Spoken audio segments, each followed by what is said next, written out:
Tristan Jarry this past week was placed on waivers by the Pittsburgh Penguins. There was also a report that the Penguins have reached a breaking point with the goaltender. This is another move that makes Kyle Dubas look absolutely terrible. Yeah, it is. It's a horrible look for Pittsburgh.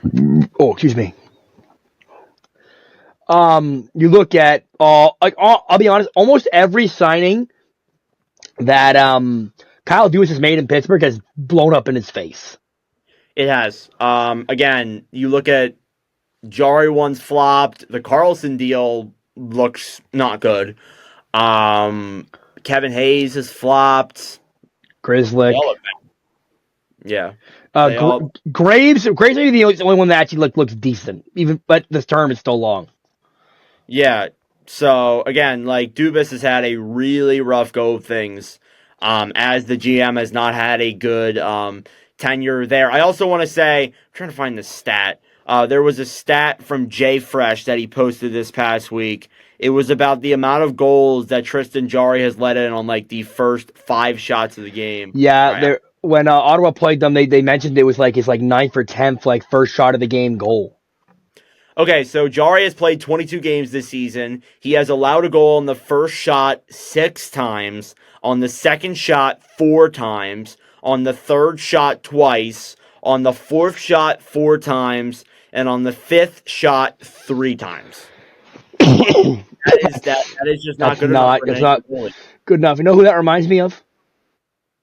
Who's that? Jonas Corposalo last year. Yeah.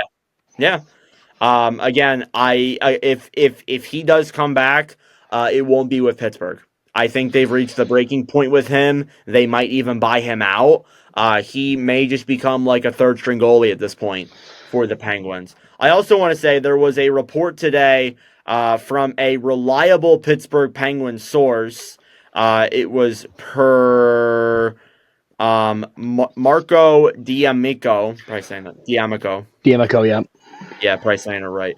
A source close to the Penguins has informed him that Kyle Dubas is looking for a fire sale. Big name veterans, not just simply pending free agents, are up on the trade block, and the Penguins are also willing to retain to move out Erik Karlsson. So, Leblock, hearing that, what are your opinions? I don't want him in Ottawa. That's the only thing I want to make very clear. A lot of Sens fans have a very emotional attachment to Erik Karlsson. I am one of the people, but I'm also like I want to see Erik Karlsson in a Sens jersey the day he retires. That's it. I don't want to see him on the ice for the Ottawa Senators ever again. Erik Karlsson has had a very, very rough year, despite what he himself might say. Yeah. I feel like there will be interest in him. It's Erik Karlsson, of course, going to be interested in him, but it may not be as much as when San Jose tried to ship him out. Yeah, and I think that realistically there will be interest again, but I'm not too enticed with bringing him on. If I'm there will be some select teams who may be interested in it.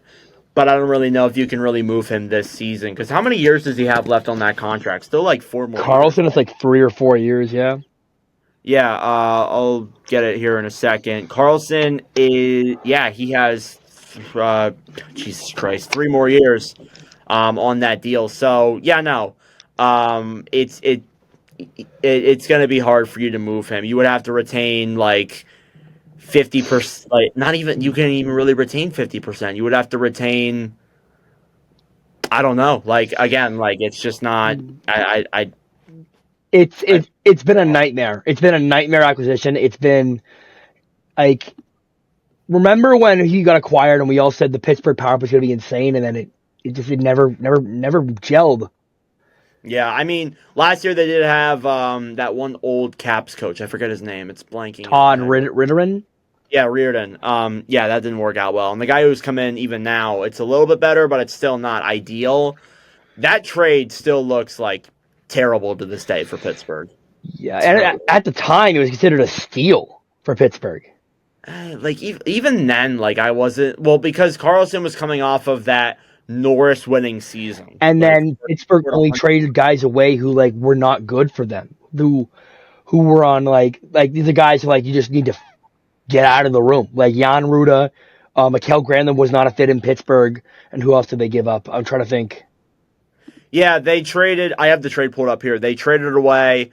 It was a three-way deal. Montreal got involved. They traded away a 2024 first, which became Consta Hellenius. Again, San Jose traded that pick up to get Sam Dickinson. Yeah. The Sharks also got Mikael Granlund, who looks like a really good center right now. Might get traded to deadline for maybe even a first as well. Maybe not first, maybe like a second. But again, he looks really good.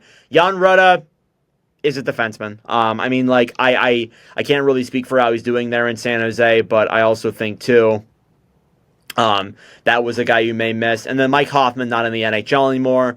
To Montreal, they gave up Casey DeSmith, who was a very good backup goalie for them for a long time. They gave up Jeff Petrie as well.